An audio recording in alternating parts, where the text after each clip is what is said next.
नमस्कार दोस्तों, स्वागत है आपका आज के मुख्य समाचार में, जिसमें सबसे पहली और बड़ी खबर में आपको बताएंगे कि भाजपा के 24 विधायक बागी। राज्यपाल और शुभेंदु की मीटिंग के बाद कमल में टूट के दावे के मायने क्या हैं, ये आपको बताएंगे। दूसरी बड़ी खबर में जिक्र होगा कि राहुल गांधी ने देशवासियों से की वैक्सीन लगवाने की अपील, कहा कोरोना अभी हमारे बीच में ही रहेगा। और तीसरी बड़ी खबर में जिक्र होगा कि राम मंदिर जमीन विवाद पर सपा प्रमुख का बड़ा बयान, बोले इस्तीफा दें ट्रस्ट के सदस्य। दोस्तों, हर एक खबर की गहराई में आपको ले जाएंगे, लेकिन उससे पहले अगर आपको भी ऐसा लगता है कि मोदी सरकार कोरोना की लहर रोकने में फेल हो गई है, तो आप अभी इस वीडियो को लाइक कीजिए और इस लाल बटन को दबा के चैनल को फ्री में सब्सक्राइब करके घंटी बजाकर कमेंट में लिखिए जय हिंद। दोस्तों, रुक करते हैं तमाम बड़ी खबरों की तरफ। बीजेपी के 24 विधायक बागी। राज्यपाल और शुभेंदु की मीटिंग के बाद कमल में टूट के दावे के मायने क्या है? जी हां दोस्तों, पश्चिम बंगाल चुनाव के बाद सियासी उठापटक काफी तेज हो चुकी है। इसी बीच चुनावी हिंसा को लेकर बीजेपी के प्रतिनिधिमंडल ने गवर्नर जगदीप धनखड़ से सोमवार को मुलाकात की। इस प्रतिनिधिमंडल का नेतृत्व नेता प्रतिपक्ष शुभेंदु अधिकारी ने किया। शुभेंदु अधिकारी के साथ मौजूद विधायकों की संख्या को लेकर तरह तरह के बयान सामने आ रहे हैं। दावा किया जा रहा है कि मुकुल रॉय की टीएमसी में वापसी के बाद बीजेपी में बड़ी टूट हो सकती है। ऐसा इसलिए कहा जा रहा है कि शुभेंदु अधिकारी और राज्यपाल की मीटिंग में 74 में से 50 बीजेपी विधायक मौजूद थे, जबकि बीजेपी के 24 विधायक गायब थे। दरअसल बीजेपी का आरोप है कि पश्चिम बंगाल विधानसभा चुनाव रिजल्ट के बाद जारी हिंसा में 40 से ज्यादा कार्यकर्ताओं की हत्या की जा चुकी है। 1 लाख से ज्यादा बीजेपी कार्यकर्ताओं और समर्थकों को दूसरी जगह शरण लेने के लिए मजबूर होना पड़ा है। इसके बावजूद राज्य की सीएम ममता बनर्जी की सरकार कुछ नहीं कर रही है। इस मसले को लगातार बीजेपी उठाती रही है। यहाँ तक कि राज्यपाल जगदीप धनखड़ भी ममता बनर्जी को राजधर्म की याद दिलाते रहे। करते हैं अगली खबर की तरफ। राहुल गांधी ने देशवासियों से की वैक्सीन लगवाने की अपील, कहा कोरोना अभी हमारे बीच में ही रहेगा। जी हां दोस्तों, कांग्रेस सांसद और पार्टी के पूर्व अध्यक्ष राहुल गांधी ने लोगों से वैक्सीन लगवाने की अपील की है। मंगलवार को उन्होंने ट्वीट कर कहा कि अब देश अनलॉक की तरफ बढ़ चुका है, ऐसे में अधिक सावधानी की जरूरत है। राहुल गांधी ने कहा कि अनलॉक होने के बाद भी कोरोना हमारे बीच ही रहेगा, ऐसे में जरूरत है कि नियमों का सख्ती से पालन करें और जल्द से जल्द वैक्सीन लगवाएं। राहुल गांधी ने कहा कि जब तक सब सुरक्षित नहीं होते, कोई भी सुरक्षित नहीं है। अपना ख्याल रखिए। आपको बता दें कि कोरोना महामारी के कारण देश में पैदा हुए हालात को देखते हुए राहुल गांधी ने इस साल अपना जन्मदिन भी नहीं मनाने का फैसला किया है। साथ ही राहुल गांधी ने कार्यकर्ताओं से ये भी अपील की है कि वो भी उनका जन्मदिन न मनाएं। 19 जून को किसी तरह का आयोजन नहीं किया जाए, न ही कहीं होर्डिंग और पोस्टर लगाए जाएं, बल्कि उपलब्ध संसाधनों का उपयोग करके जरूरतमंदों लोगों की मदद करें। आपको बता दें कि देश में कोरोना की दूसरी लहर अब कमजोर पड़ती जा रही है। दिल्ली और उत्तर प्रदेश समेत उत्तर भारत के कई राज्यों में कोरोना के मामले तेजी से घट रहे हैं। मंगलवार को करीब 75 दिनों के बाद कोरोना के सबसे कम मामले सामने आए।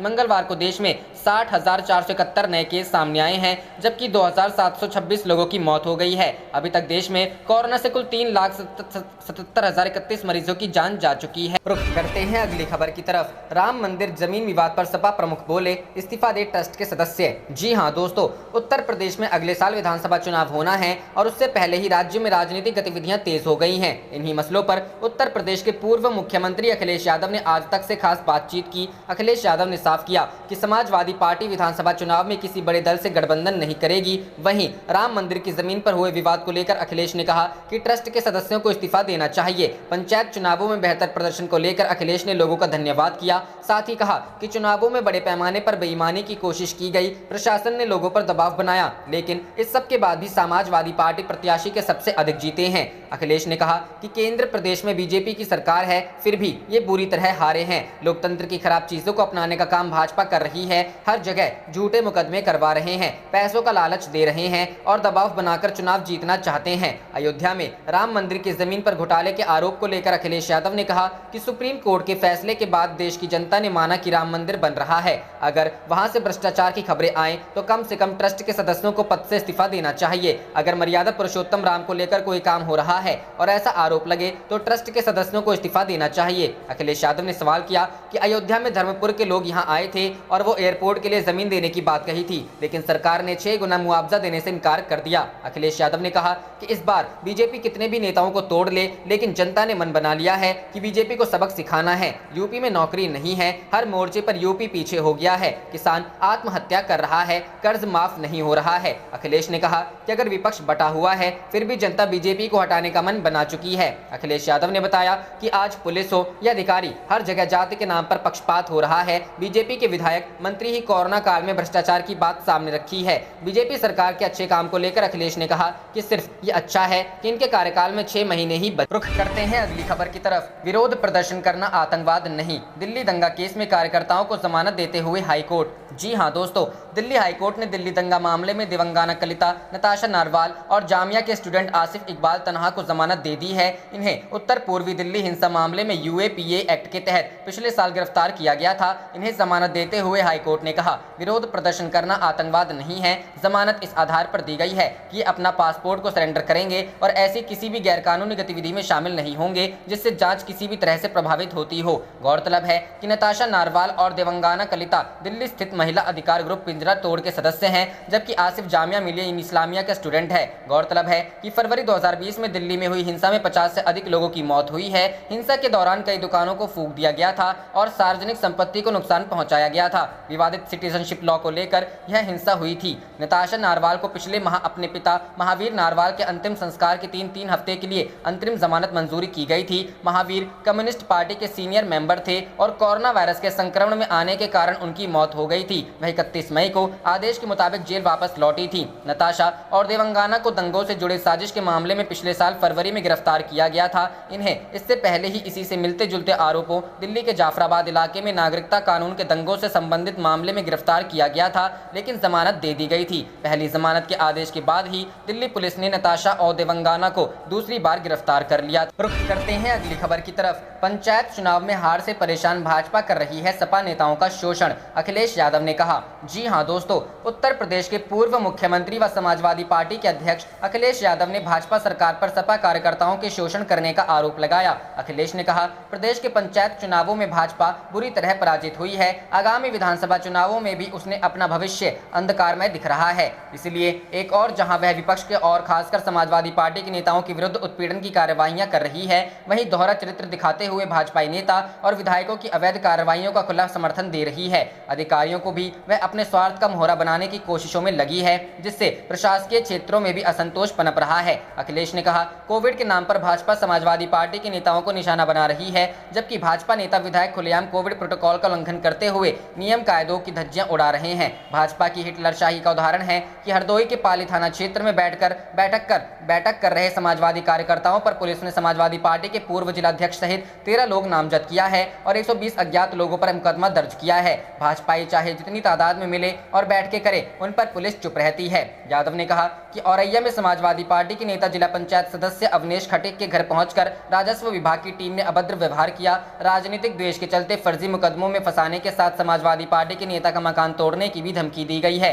एटा में समाजवादी पार्टी के नेता जोगिंदर सिंह की मार्केट को कोर्ट का स्टे होने के बाद भी तोड़ा अजाना अन्याय है। भाजपा सरकार की मनमानी निंदनीय है। जहां समाजवादी पार्टी के नेताओं के खिलाफ मनमानी तानाशाही की कार्रवाइयां चल रही हैं, वहीं भाजपा नेता निरंकुश तरीके से काम कर रही है। कानपुर में सड़क चौड़ीकरण के नाम पर अपने घर के आगे बने पार्क की जमीन पर किदवई नगर सीट से जीते भाजपा विधायक कब्जा कर रहे हैं। हरे भरे पार्क के 2 छोर की बाउंड्री तोड़वा दी गई है, जिससे प्रातः भ्रमण के आने वालों और बच्चों के खेलने की सुविधाएं बाधित हुई हैं। फिरोजाबाद में भाजपा सरकार के इशारे पर जिला पंचायत सदस्य जब्बू यादव के 2 ईंट भट्टों में फायर ब्रिगेड की गाड़ियों से पानी की बौछार की गई। स्थानीय SDM पूरी तरह भाजपा सरकार के हाथों में खेल रहे हैं। वाराणसी में कैबिनेट मंत्री ने कोविड नियमों का उल्लंघन किया, प्रशासन अंदर। रुख करते हैं अगली खबर की तरफ। अयोध्या राम मंदिर ट्रस्ट घोटाले पर बोले राहुल गांधी, श्री राम धर्म है, उनके नाम पर धोखा करना अधर्म। जी हां दोस्तों, अयोध्या में श्री राम जन्मभूमि ट्रस्ट द्वारा राम मंदिर के लिए जमीन की खरीदारी में भ्रष्टाचार की खबरों पर कांग्रेस के पूर्व अध्यक्ष राहुल गांधी ने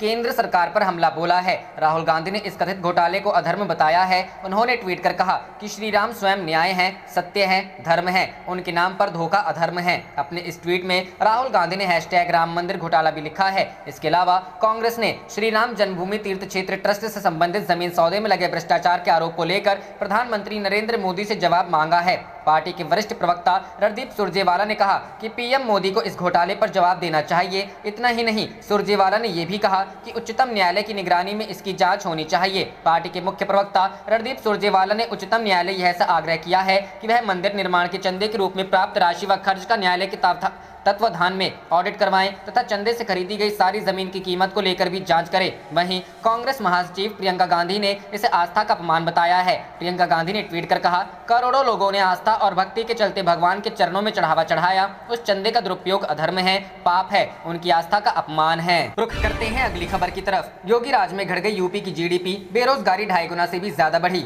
जी हां दोस्तों, उत्तर प्रदेश में अगले साल होने वाले विधानसभा चुनाव की सुगबुगाहट के बीच राज्य की योगी सरकार की नीतियों और कामकाज की चर्चा और समीक्षा भी हो रही है। आंकड़ों पर नजर डालें तो साल 2017 में योगी आदित्यनाथ के यूपी की गद्दी संभालने के बाद एक तरफ राज्य की जीडीपी में गिरावट आई तो दूसरी तरफ शहरी और ग्रामीण दोनों इलाकों में बेरोजगारी भी बढ़ी। उधर सोशल सेक्टर के खर्च में भी कटौती हुई। आरबीआई के आंकड़ों के मुताबिक साल 2011 से 2017 के बीच उत्तर प्रदेश की जीडीपी 6.9% की दर से बढ़ रही थी। हालांकि 2017 से 2020 के बीच यह घटकर 5.6% की दर पर आ गई। इसी तरह उत्तर प्रदेश में साल 2011 से 2017 के बीच सोशल सेक्टर पर जितना खर्च किया जा रहा था, इसमें भी 2.6% की कटौती कर दी गई। यूपी में रोजगार के मोर्चे पर भी झटके लगे। साल 2011-12 में शहरी इलाकों में 1000 में से 41 लोग बेरोजगार थे। 2017-18 के बीच यह आंकड़ा बढ़कर 97 तक पहुंचा और 2018-19 के बीच 106 तक पहुंच गया। ग्रामीण इलाकों की बात करें तो 2011-12 के बीच प्रति 1000 में से 9 लोग बेरोजगार थे। 2017-18 में यह आंकड़ा बढ़कर 55 तक पहुंच गया। हालांकि 2018-19 में थोड़ा घटकर 43 तक आया। आपको बता दें कि यूपी पिछले साल फरवरी में यूपी के श्रम मंत्री स्वामी प्रसाद मौर्य ने कहा था कि राज्य में कुल 33.94 लाख लोग बेरोजगार हैं, जबकि 30 जून 2018 तक यह आंकड़ा 21.39 लाख था। यानी जून 2018 से फरवरी 2020 के बीच बेरोजगारी की संख्या 58.43% तक बढ़ गई। योगी आदित्यनाथ के सीएम बनने के बाद सरकार की तरफ से लगातार अपराधियों पर लगाम कसने का दावा किया गया, ताबड़तोड़ एनकाउंटर भी किए गए, लेकिन हाथरस जैसी घटनाओं ने सरकार के दावे पर सवाल खड़े किए। आंकड़ों के मुताबिक साल 2017 के बाद खासकर दलितों के खिलाफ अपराध के मामलों में बढ़ोतरी हुई। साल 2017 में जहां दलितों के खिलाफ होने वाली कुल आपराधिक घटनाएं 27.7% थी, वहीं 2019 में यह बढ़कर 28.6% तक। रुख करते हैं अगली खबर की तरफ। बंगाल के टुकड़े टुकड़े नहीं करने देंगे, केंद्र की भाजपा सरकार पर बरसी ममता बनर्जी। जी हां दोस्तों, पश्चिम बंगाल की मुख्यमंत्री ने कहा है कि वह केंद्र सरकार को बंगाल के टुकड़े टुकड़े नहीं करने देंगी। यदि केंद्र सरकार यह सोचती है कि वह जलपाईगुड़ी, अलीपुरद्वार, कूच बिहार और दार्जिलिंग को बेच देगी तो वह ऐसा नहीं होने देंगी। बंगाल में बांटो और राज करो की भाजपा की नीति को वह सफल नहीं होने देंगी। उत्तर बंगाल को केंद्र शासित प्रदेश बनाए जाने की भाजपा सांसद की मांग की भर्त्सना करते हुए ममता बनर्जी ने कहा कि यह कोई राजशाही नहीं कि अपनी मनमर्जी से राज्य को तोड़ देंगे। यह राज्य सरकार की मर्जी के बगैर नहीं हो सकता। उन्होंने कहा कि केंद्र शासित प्रदेश का मतलब होता है लोगों के अधिकार छीन लेना। जिस तरह से कश्मीर के लोगों के अधिकार छीन लिए गए, उनके जीने का अधिकार छीन लिया गया, वैसा बंगाल में कभी नहीं होने देंगे। बंगाल में लॉकडाउन पर अहम घोषणा के लिए राज्य सचिवालय नब्बान में आयोजित प्रेस कॉन्फ्रेंस में ममता बनर्जी ने ये बातें कही। तृणमूल सुप्रीमो ने दावा किया कि उनकी सरकार ने 10 साल में उत्तर बंगाल में बहुत काम किया है। कई मामले में दक्षिण बंगाल से ज्यादा काम उत्तर बंगाल में हुआ है। वहां कुछ नहीं था, अब सब कुछ है। ममता बनर्जी ने अपनी सरकार की उपलब्धियां गिनाते हुए कहा कि उनकी सरकार उत्तर बंगाल को सजा रही है, वहां कुछ भी नहीं था। तृणमूल कांग्रेस की सरकार में अफ्रीकन सफारी बना, विश्व बांग्ला क्रीड़ा केंद्र बना, पंचानन वर्मा यूनिवर्सिटी बना, सचिवालय की स्थापना की गई, भवाई सेतु बना, जोई ब्रिज बना। रुख करते हैं अगली खबर की तरफ। बढ़ती महंगाई पर चिदम्बरम का केंद्र पर तंज, कहा हर रोज ईंधन की कीमतें बढ़ाने वाले पीएम मोदी का शुक्रिया। जी हां दोस्तों, कांग्रेस के वरिष्ठ नेता पी चिदम्बरम ने सोमवार को कहा कि देश में मुद्रास्फीति बढ़ने की वजह पेट्रोल एवं डीजलों की कीमतों में रोजाना हो रही बढ़ोतरी है। पूर्व वित्त मंत्री ने यह टिप्पणी उस वक्त की है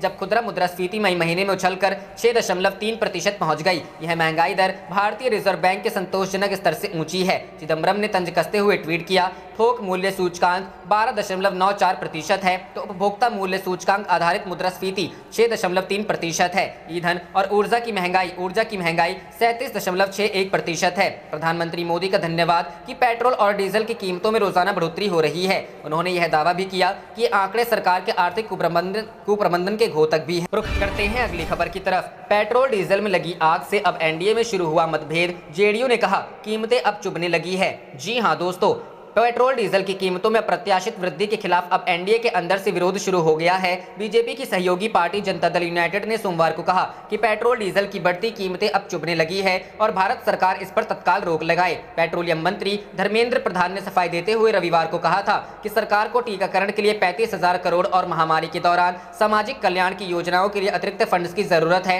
लेकिन जेडीयू ने कहा है कि केंद्र और राज्य सरकारें पेट्रोल डीजल पर टैक्स तत्काल घटाएं। मैं स्वीकार करता हूं कि तेल की कीमतें कीमतें उपभोक्ताओं को चुभ रही हैं, इसमें कोई दो राय नहीं है। लेकिन एक साल में कोविड टीकाकरण पर 35,000 करोड़ खर्च होना है। प्रधानमंत्री गरीब कल्याण योजना के तहत 8 महीने तक राशन देने पर 1 लाख करोड़ खर्च हो रहा है। ऐसे संकट के दौर में हम वेलफेयर स्कीम्स पर खर्च के लिए पैसे बचा रहे हैं। देश में पेट्रोल डीजल की रिकॉर्ड स्तर पर पहुंच चुकी कीमतों पर पेट्रोलियम मंत्री की इस दलील से बीजेपी की अपनी सहयोगी जनता दल यूनाइटेड सहमत नहीं है। जेडीयू के प्रधान महासचिव केसी त्यागी ने कहा, पेट्रोल डीजल की कीमतों में बढ़ोतरी हमें चुभ रही है, हमें दर्द हो रहा है और भारत सरकार पेट्रोल डीजल की कीमतों में बढ़ोतरी को तत्काल रोक लगाए। जेडीयू के प्रधान महासचिव केसी त्यागी ने एनडीटीवी से कहा, पेट्रोल डीजल की कीमतों पर सरकारी नियंत्रण बहुत जरूरी है। सरकार को कोई ऐसी मैकेनिज्म लाना चाहिए जिससे पेट्रोल डीजल का मूल्य निर्धारण बाजार के हाथ में ना हो। राज्य सरकारों को वैट घटाना चाहिए। पेट्रोलियम पदार्थों पर केंद्र सरकार और राज्य सरकार दोनों को पेट्रोल डीजल पर टैक्स घटाएं। कांग्रेस ने आरोप लगाया कि महामारी के इस संकट में तेल की कीमतों को बढ़ाकर सरकार आम लोगों से पैसे की उगाही कर रही है, जो सही नहीं है। कांग्रेस के वरिष्ठ नेता और राज्यसभा सांसद अखिलेश प्रसाद सिंह ने एनडीटीवी से कहा, पहली बार पेट्रोलियम मंत्री ने जस्टिफाई किया कि सरकार आम लोगों के पॉकेट से पेट्रोल डीजल की कीमतों में बढ़ोतरी कर पैसे इकट्ठा कर रही है, लेकिन अगर पैसे की जरूरत है तो सेंट्रल विस्टा प्रोजेक्ट को डिले किया जा सकता था। जबकि तेल अर्थशास्त्री किरीट पारिख ने कहा, सरकार पारदर्शी तरीके से देश के सामने ये जानकारी रखे कि वैक्सीनेशन के लिए इकट्ठा किया जा रहा 35,000 करोड़ रुपया कहां और कैसे खर्च हो रहा है। किरीट पारिख ने एनडीटीवी से कहा, सरकार को फंड्स की जरूरत है, लेकिन वैक्सीनेशन के लिए जो 35,000 करोड़ खर्च करना है वो कहां जा रहा है, कितना खर्च हो रहा है, इसकी जानकारी सरकार को सार्वजनिक करनी चाहिए। अभी सरकार का वैक्सीनेशन प्रोग्राम डोल ड्रम्स में है। कोरोना महामारी के इस दौर में जहां आम लोगों की औसत कमाई घटी है, पेट्रोल डीजल की कीमतों में हो रही बढ़ोतरी पर पेट्रोलियम मंत्री के बयान पर एक बड़ी बहस छिड़ गई है। अब विपक्ष के साथ साथ बीजेपी के अपने सहयोगी दल भी तेल की कीमतों में हो रही बढ़ोतरी पर रोक की मांग करने लगे हैं। अब देखना होगा कि सरकार इस मसले पर बढ़ते राजनीतिक विरोध से क्या रुख करते हैं। अगली खबर की तरफ, सांसद संजय सिंह का आरोप, राम मंदिर के लिए जमीन खरीद में 16 करोड़ का घोटाला, ट्रस्ट के पदाधिकारी हैं शामिल। जी हां दोस्तों, पिछले साल 5 अगस्त को प्रधानमंत्री नरेंद्र मोदी ने अयोध्या में भव्य राम मंदिर की नींव रखी थी, जिसके बाद से तेजी से मंदिर का निर्माण जारी है। इस बीच आम आदमी पार्टी के सांसद संजय सिंह ने श्री राम जन्मभूमि ट्रस्ट के महासचिव चंपत राय पर भ्रष्टाचार का आरोप लगाया है। सिंह के मुताबिक ट्रस्ट के पदाधिकारियों ने एक जमीन को 2 करोड़ रुपए में खरीदा था, लेकिन बाद में इसकी कीमत 18 करोड़ रुपए दिखाई गई। ऐसे में इस मामले में 16 करोड़ रुपए का हेरफेर हुआ है। हालांकि ट्रस्ट के पदाधिकारी आरोपों को राजनीति से प्रेरित बता रहे हैं। राजधानी लखनऊ में प्रेस कॉन्फ्रेंस करते हुए संजय सिंह ने कहा कि अयोध्या में जमीन की गाटा संख्या 243, 244, 246, जिसकी कीमत 5 करोड़ 80 लाख रुपए है, उसे 2 करोड़ रुपए में पहले खरीदा गया। इसके 5 मिनट 7:10 पर वो 18 करोड़ रुपए में श्री राम जन्मभूमि ट्रस्ट ने खरीद ली। इसके लिए 17 करोड़ रुपए का RTGS भी किया गया। सांसद का आरोप है कि इस जमीन घोटाले में सुल्तान अंसारी, चंपत राय और अयोध्या के मेयर ऋषिकेश उपाध्याय भी शामिल हैं। संजय सिंह के मुताबिक इस भ्रष्टाचार में ट्रस्ट के सदस्य अनिल मिश्रा का नाम आ रहा, क्योंकि वो खरीदारी में गवाह बने थे, जबकि मेयर बैनामा और ट्रस्ट की खरीदारी में गवाह थे। ऐसे में ये पूरा मामला सीधे सीधे भ्रष्टाचार और मनी लॉन्ड्रिंग का है, जिस वजह से CBI और ED से इसकी जांच करवाई जाए। वहीं मामला सामने आने के बाद से विश्व हिंदू परिषद के पदाधिकारी कुछ भी कहने से बच रहे हैं। उनके मुताबिक मामले के दस्तावेजों की जांच कर आगे बयान जारी किया जाएगा। रुख करते हैं अगली खबर की तरफ। राहुल ने तंज कस पूछा, मोदी सरकार का सबसे बेहतरीन मंत्रालय कौन सा? फिर बोले, झूठ और जुमलों का गोपनीय मंत्रालय। जी हां दोस्तों, कांग्रेस नेता राहुल गांधी ने केंद्र सरकार पर लगातार हमलावर रहे हैं। हाल ही के दिनों में उन्होंने लगातार ट्वीट कर सरकार से सवाल किया है। रविवार को उन्होंने ट्वीट किया कि भारत सरकार का सबसे कुशल मंत्रालय कौन सा है। इसी ट्वीट में उन्होंने आगे लिखा कि झूठ और फालतू नारे लगाने वाला गुप्त मंत्रालय। बताते चले कि इससे पहले कांग्रेस के पूर्व अध्यक्ष राहुल गांधी ने शनिवार को कहा था कि कोरोना वायरस महामारी में लगाए गए लॉकडाउन से पैदा हुए आर्थिक तंगी से निपटने के लिए महात्मा गांधी राष्ट्रीय ग्रामीण रोजगार गारंटी योजना को मजबूती दी जानी चाहिए। उन्होंने ग्रामीण इलाकों में मनरेगा से लोगों को मदद मिलने से जुड़ी खबरों का हवाला देते हुए कहा कि इस समय जनहित सबकी जिम्मेदारी है। कांग्रेस नेता ने ट्वीट किया था, देश के कमजोर वर्ग को अब की बार भी मनरेगा से राहत मिल रही है। लॉकडाउन से पैदा हुई आर्थिक तंगी से निपटने के लिए इस योजना को और मजबूत करना जरूरी है। सरकार किसी की भी हो, जनता भारत की है और जनहित हमारी जिम्मेदारी है। पेट्रोल एवं डीजल की कीमतों में बढ़ोतरी के विरोध में भी शुक्रवार को उन्होंने ट्वीट कर विरोध जताया था।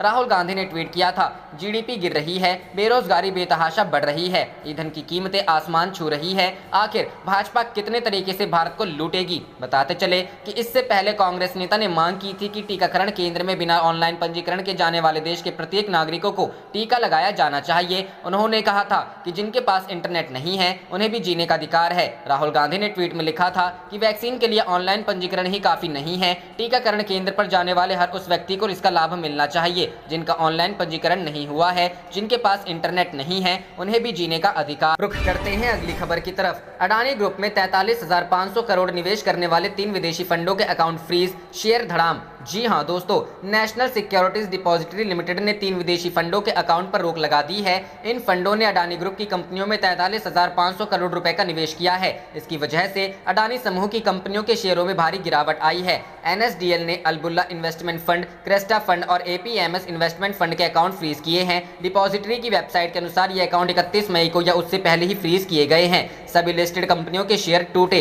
इस खबर की वजह से अडानी ग्रुप के शेयर आज धड़ाम हो गए। अडानी एंटरप्राइजेस के शेयर 15% टूटकर 1361.25 रुपए पर पहुंच गया। आप देख रहे थे आपका अपना चैनल जय हिंद जय भारत।